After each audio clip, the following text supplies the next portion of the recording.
新竹县动保署去年10月伫咧新埔查到一间非法的狗仔探整场，总共救出39只，长期封关伫咧笼仔内面的狗仔，经过一段时间的照顾，总算是恢复健康啊。完成相关的法定程序了后，拜三开放予民众来领用。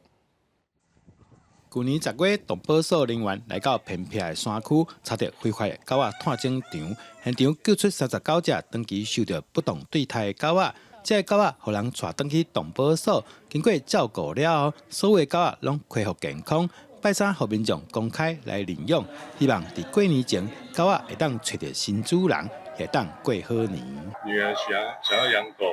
那家里觉得有一只狗可以陪小孩子一起玩，蛮好的。一件很值得开心的事情，然后也有很多人来认养它们，就是还好可以有一个幸福的家人。很不错，就是我觉得这样在我们的环境里面的话，就是大家还是有在关心狗狗，然后我看当时现场也有快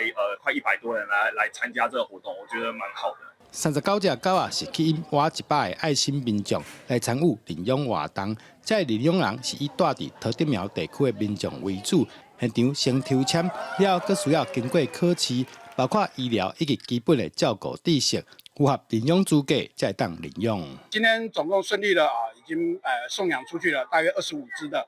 博美、贵宾还有柴犬那当然我们认养的资格是十分的严格的啦包括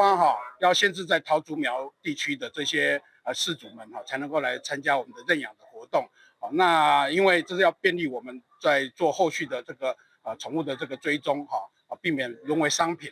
动保署指出，完成领养程序后，未来会落实无定期追踪查核，无抽到签的民众也无要紧。动保署表示，还有其他需要大家关心的狗仔以及猫仔，领养活动会继续举办，希望大家继续参与领养，以领养代替宠物买卖。记者刘君豪，新竹报道。